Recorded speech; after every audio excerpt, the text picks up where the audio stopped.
गेरलाग राजा की बेटी। एक दिन एक शक्तिशाली राजा और उसकी सुंदर पत्नी अपनी राजधानी के बगीचे में बैठे थे, अपने छोटे बेटे के भविष्य के जीवन के बारे में गंभीरता से बात कर रहे थे, जो उनके बगल में अपने सुंदर सुनहरे पालने में सो रहा था।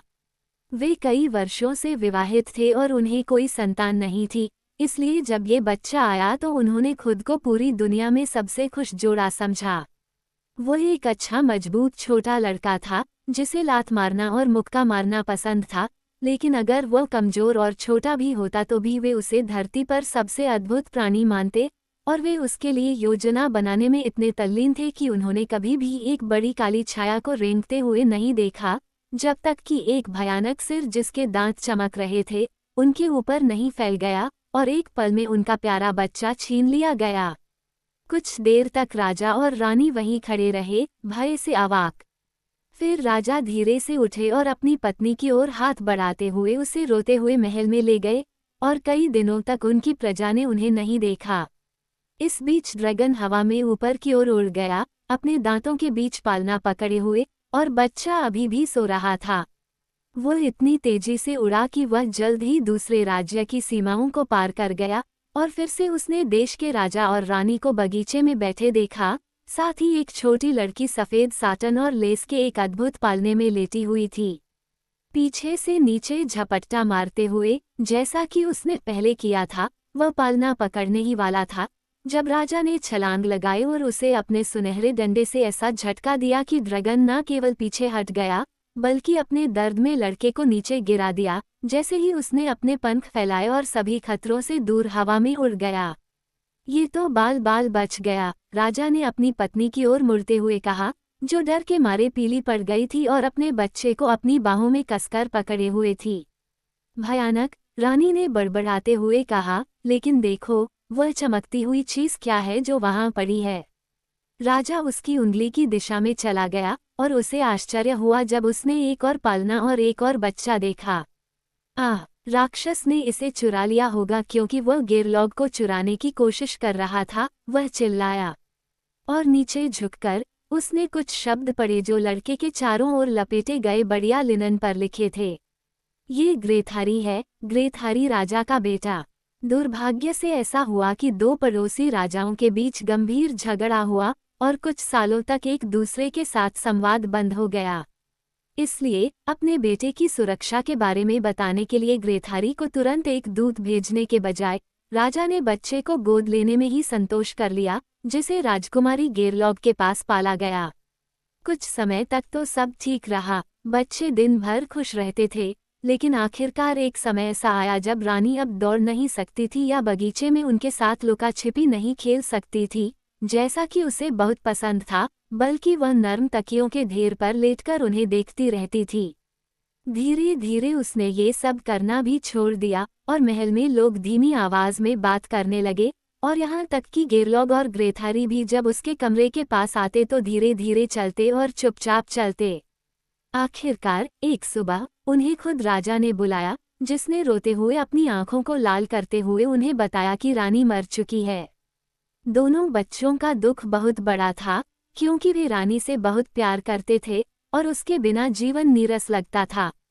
लेकिन वह दासी जो उनके लिए बनाए गए टॉवर में उनकी देखभाल करती थी, जब वे अभी भी बच्चे थे, दयालु और अच्छी थी, और जब राजा व्यस्त होता था या अपने राज्य के दूसरे हिस्सों में जाता था, तो वह उन्हें बहुत खुश रखती थी और यह सुनिश्चित करती थी कि उन्हें वह सब कुछ सिखाया जाए जो एक राजकुमार और राजकुमारी को जानना चाहिए।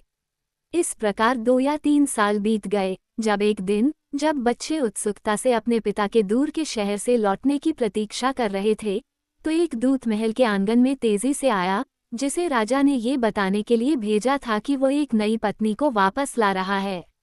अब अपने आप में इस तथ्य में कुछ भी अजीब या भयानक नहीं था कि राजा ने फिर से शादी की, लेकिन जैसा कि बूढ़ी महिला इन वेटिंग ने जल्द ही अनुमान लगा लिया, रानी अपनी सुंदरता के बावजूद एक चुड़ैल थी, और जैसा कि ये देखना आसान था कि वह हर किसी से ईर्ष्या करती थी जो उसके पति पर शक्ति प्राप्त कर सकता था, ये गेरलॉग और ग्रेथारी के लिए बुरा संकेत था। वफादार महिला अपने आरोपों के बारे में सोचकर सो नहीं पाती थी, और जब शादी के कुछ महीनों बाद समुद्र के पार एक देश के साथ युद्ध छिड़ गया और राजा सवार हो गया तो उसकी आत्मा डूब गई। अपनी सेना के साथ आगे बढ़ रहा था। फिर वही हुआ जिसकी उसे बहुत दिनों से उम्मीद थी। एक रात जब वह अपनी आदत के विपरीत गहरी नींद में सो रही थी तो उसे लगा कि उसके खाने में कोई दवा मिला दी गई है। चुड़ैल मीनार पर आई। उसने वहां क्या किया यह कोई नहीं जानता, लेकिन जब सूरज निकला तो ग्रेथारी और गेरलॉग के बिस्तर खाली थे। भोर में रानी ने अपने कुछ रक्षकों को बुलाया और उन्हें बताया कि उसे एक सपने में चेतावनी दी गई थी कि एक जंगली जानवर के माध्यम से उसके साथ कुछ बुरा होने वाला है, और उन्हें महल के 2 मील के दायरे में सभी जानवरों को मारने के लिए कहा।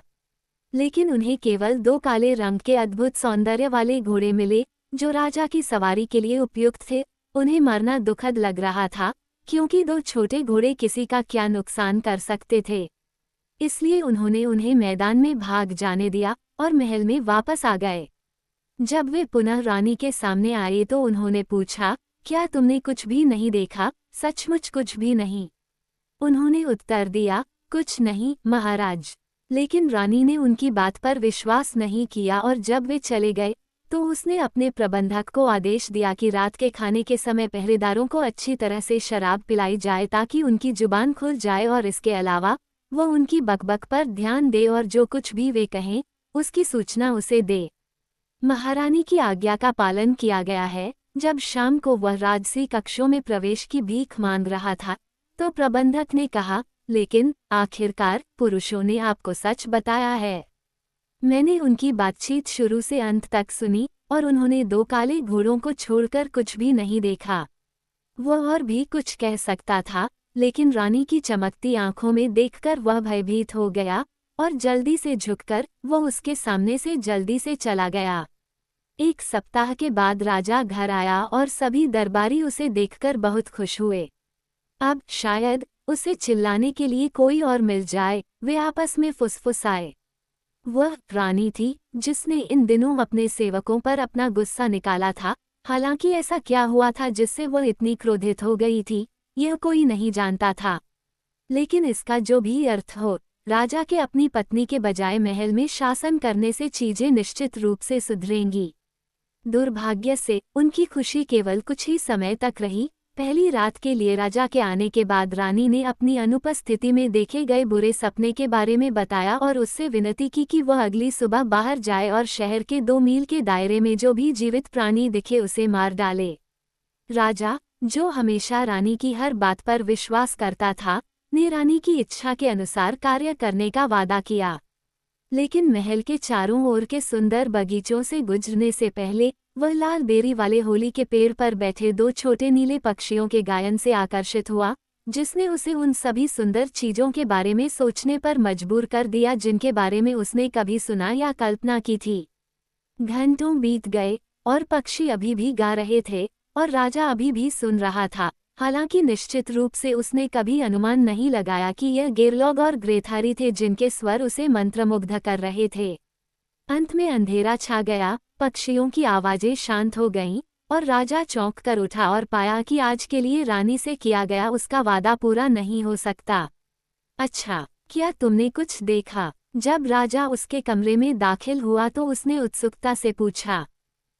मेरे प्यारे, मुझे तुमसे ये स्वीकार करने में शर्म आ रही है, लेकिन सच तो यह है कि पश्चिमी द्वार तक पहुंचने से पहले ही 2 अजीब छोटे नीले पक्षियों के गायन ने मुझे दुनिया की बाकी सारी बातें भुला दी। और तुम शायद ही इस पर यकीन करो, लेकिन जब तक अंधेरा नहीं हो गया मुझे याद नहीं आया कि मैं कहाँ था और मुझे क्या करना चाहिए था। हालांकि कल कोई भी चीज़ मुझे तुम्हारी इच्छाओं को पूरा करने से नहीं रोक पाएगी। रानी ने कहा, कल नहीं होगा, और वह आंखों में एक अजीब सी चमक लेकर दूर चली गई। लेकिन राजा ने उसकी बात नहीं सुनी। उस रात राजा ने शत्रु पर विजय के उपलक्ष्य में महल में एक बड़ा भोज दिया।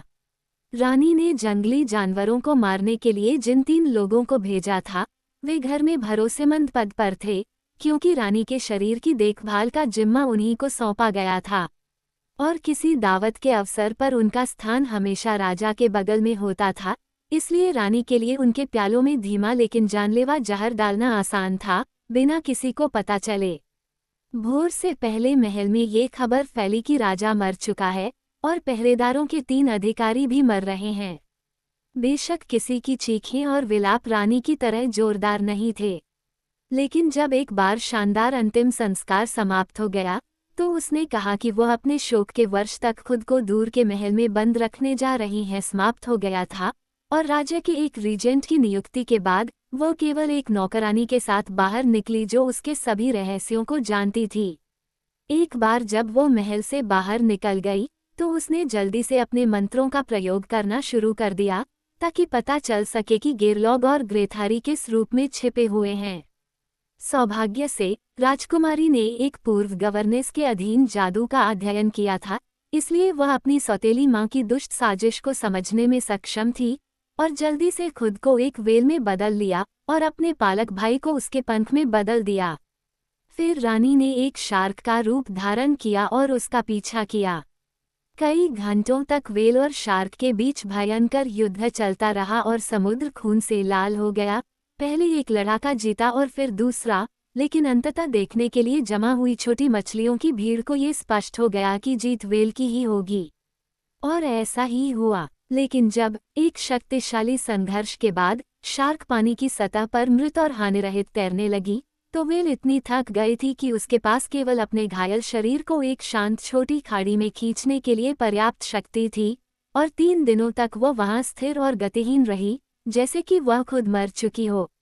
3 दिनों के अंत में उसके घाव ठीक हो गए और वह सोचने लगी कि क्या करना सबसे अच्छा होगा। चलो, हम तुम्हारे पिता के राज्य में वापस चलें, उसने ग्रेथारी से कहा जब वे दोनों अपने वास्तविक आकार में आ गए और समुद्र के ऊपर एक ऊंची चट्टान पर बैठ गए।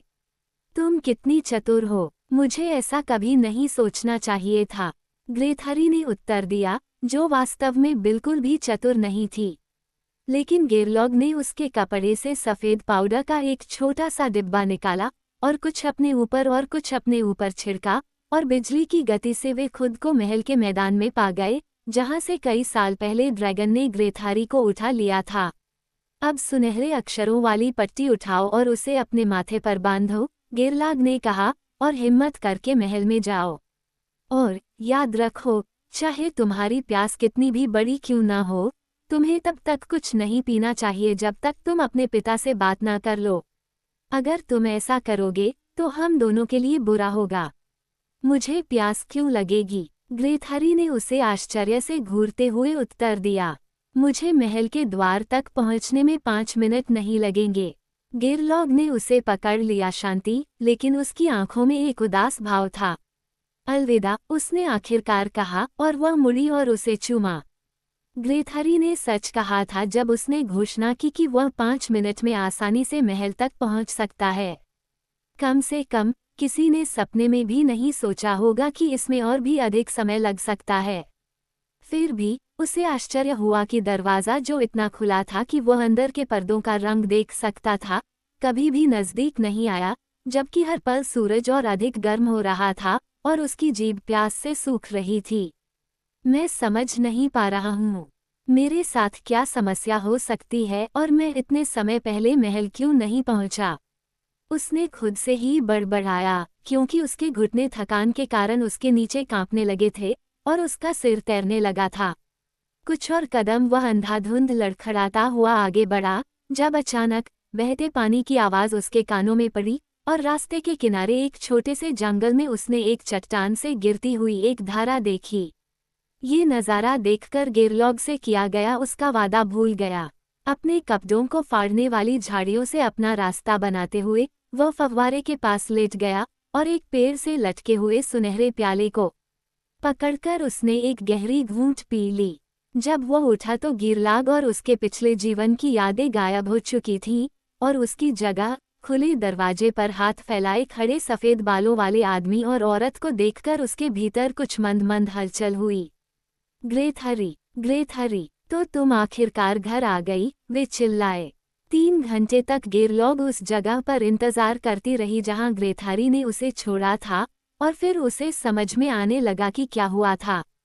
उसका दिल भारी था, लेकिन उसने जल्द ही मन बना लिया कि क्या करना है और जंगल से बाहर निकलकर वह शाही पार्क और बगीचों को घेरने वाली ऊंची दीवार को पार करती हुई एक छोटे से घर के पास पहुंची जहां वनपाल अपनी 2 बेटियों के साथ रहता था।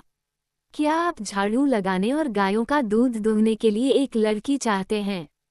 जब बहनों में से एक ने दस्तक दी तो उसने पूछा। हाँ, हम बहुत बुरी तरह से ऐसा करते हैं, और चूंकि आप मजबूत और साफ दिखते हैं, इसलिए यदि आप आना चाहें तो हम आपको नौकर के रूप में रख लेंगे, युवती ने उत्तर दिया। लेकिन पहले ये बताओ कि तुम्हारा नाम क्या है?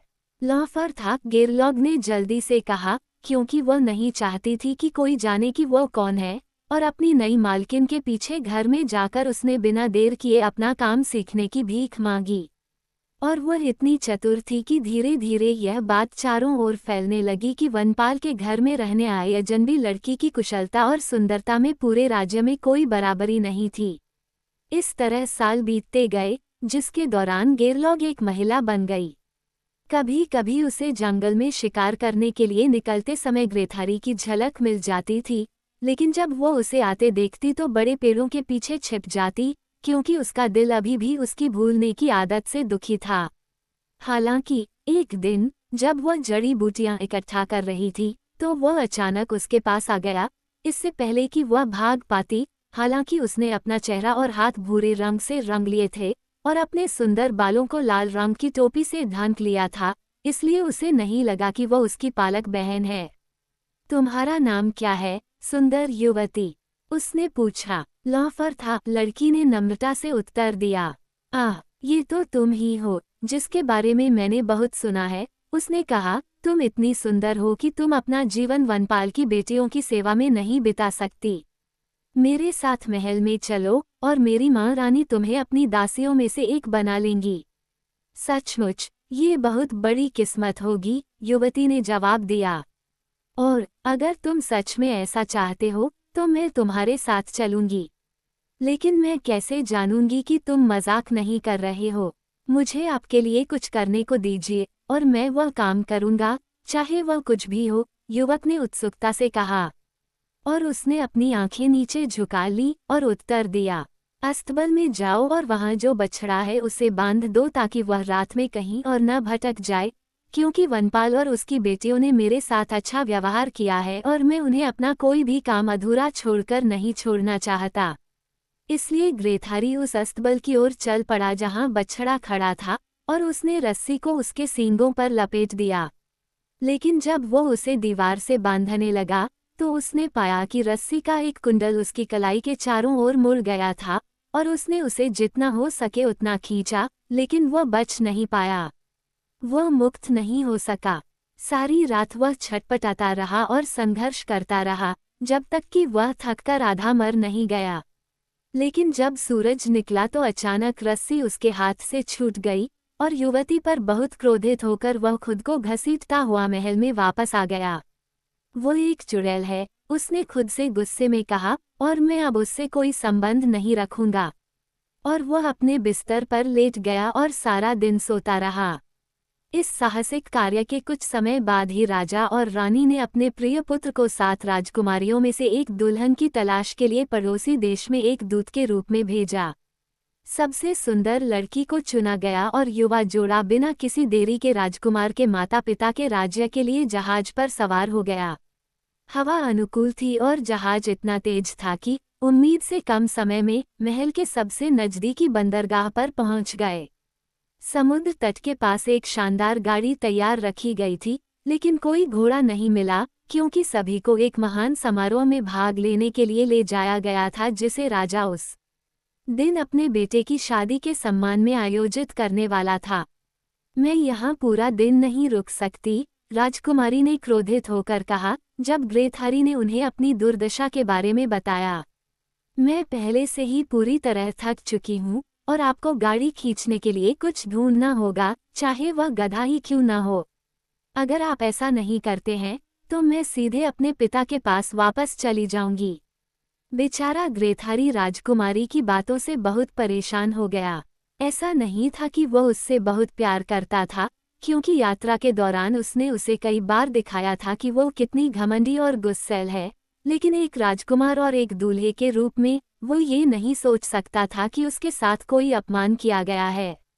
इसलिए उसने जल्दी से अपने सेवकों को किसी जानवर की तलाश में जाने और उसे तुरंत उस स्थान पर लाने का आदेश दिया जहां वे इंतजार कर रहे थे। लंबे विराम के दौरान राजकुमारी सुंदर सुनहरे रंग की गाड़ी में बैठी थी। उसके नीले मखमली लबादे पर चांदी की मधुमक्खियां चिपकी हुई थीं, जिससे उसकी नाक की नोक भी दिखाई नहीं दे रही थी। आखिरकार एक लड़की उसके सामने एक छोटे बैल को हाँकती हुई दिखाई दी। उसके पीछे राजकुमार का एक दूत था जो उत्सुकता से बात कर रहा था। क्या तुम मुझे अपना बैल उधार दोगी, सुंदर युवती? ग्रेथारी ने पूछा और उछलकर उनसे मिलने चला गया। तुम अपना मूल्य स्वयं तय करोगी और यह बिना किसी लालच के चुकाया जाएगा, क्योंकि राजा का बेटा पहले कभी ऐसी दुर्दशा में नहीं था। उसने जवाब दिया, मेरी कीमत यह है कि शादी की दावत में तुम्हारे और तुम्हारी दुल्हन के पीछे मुझे और मेरे 2 दोस्तों को सीटें दी जाएंगी। और ग्रेथारी ने खुशी खुशी इस पर सहमति दे दी। 6 घोड़े मिलकर भी गाड़ी को इस एक बैल की गति से नहीं खींच सकते थे। पेड़ और खेत इतनी तेजी से उड़ गए कि दुल्हन काफी चक्कर खा गई, और इसके अलावा उसे उम्मीद थी कि वे हर पल परेशान रहेंगे। लेकिन उसके डर के बावजूद कुछ भी नहीं हुआ और वे महल के दरवाजे पर सुरक्षित पहुंच गए, जिससे राजा और रानी को बहुत आश्चर्य हुआ। शादी की तैयारियां जल्दी जल्दी चल रही थीं और सप्ताह के अंत तक सब कुछ तैयार हो गया था।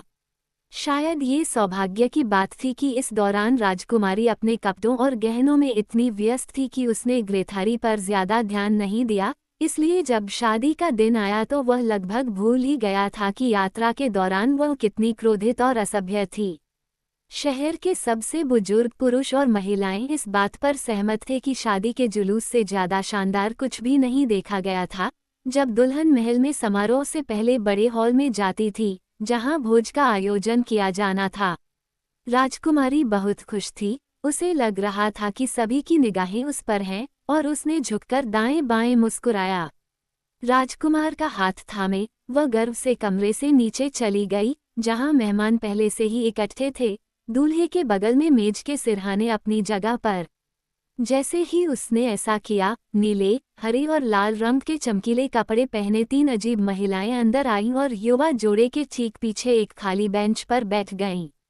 लाल महिला गेरलॉग थी, जो अपने साथ वनपाल की बेटियों को लेकर आई थी, और उसके एक हाथ में बच की छाल की एक छड़ी थी और दूसरे में एक बंद टोकरी। वे चुपचाप बैठे रहे जबकि दावत चल रही थी। शायद ही किसी ने उनकी उपस्थिति पर ध्यान दिया हो, या अगर उन्होंने देखा भी हो तो उन्हें अपनी भावी रानी के सेवकों के रूप में माना हो। अचानक जब उल्लास अपने चरम पर था, गेरलॉग ने टोकरी खोली और उसमें से एक मुर्गा और मुर्गी उड़कर आए। सभी को आश्चर्यचकित करते हुए पक्षी शाही जोड़े के सामने चक्कर लगा रहे थे। मुर्गा मुर्गी की पूंछ से पंख नोच रहा था, जो उससे बचने की व्यर्थ कोशिश कर रही थी। क्या तुम मेरे साथ वैसा ही बुरा व्यवहार करोगे जैसा ग्रेथारी ने गेरलाग के साथ किया था? मुर्गी ने आखिरकार चिल्लाते हुए कहा। ग्रेथारी ने सुना और वह पागलों की तरह चौंक गई। एक पल में सारा अतीत खत्म हो गया। वह वापस उसके पास पहुंचा। उसके पास बैठी राजकुमारी भूल गई थी और उसे केवल उस बच्चे का चेहरा दिखाई दे रहा था जिसके साथ वह कई साल पहले खेला था। गेरलाग कहाँ है? उसने हॉल में चारों ओर देखते हुए कहा, और उसकी नज़र उस अजीब महिला पर पड़ी। मुस्कुराते हुए उसने वह अंगूठी दिखाई जो उसने उसे उसके 12वें जन्मदिन पर दी थी, जब वे अभी भी बच्चे थे। भविष्य के बारे में सोचे बिना तुम और कोई नहीं मेरी पत्नी होगी, उसने कहा, उसका हाथ पकड़ते हुए, और उसे कंपनी के बीच में ले गया। इसके बाद जो दृश्य हुआ उसका वर्णन करना आसान नहीं है। बेशक किसी को समझ में नहीं आया कि क्या हुआ था, और राजा और रानी ने कल्पना की कि उनका बेटा अचानक पागल हो गया है। जहां तक राजकुमारी का सवाल है, उसका क्रोध और गुस्सा अविश्वसनीय था। मेहमान जितनी जल्दी हो सके हॉल से चले गए ताकि शाही परिवार अपने मामलों को व्यवस्थित कर सके, और अंत में ये तय हुआ कि आधा राज्य पति के बजाय तिरस्कृत राजकुमारी को दिया जाना चाहिए। वो तुरंत अपने देश वापस चली गई, जहां जल्द ही उसकी सगाई एक युवा रईस से हो गई, जिसे वास्तव में वो ग्रेथारी से कहीं ज्यादा पसंद करती थी। उस शाम ग्रेथारी की शादी गेरलॉग से हुई और वे मरने तक खुशी खुशी रहे और अपने सभी लोगों को भी खुश रखा। न्यू आइसलैंड लोक कथाओं से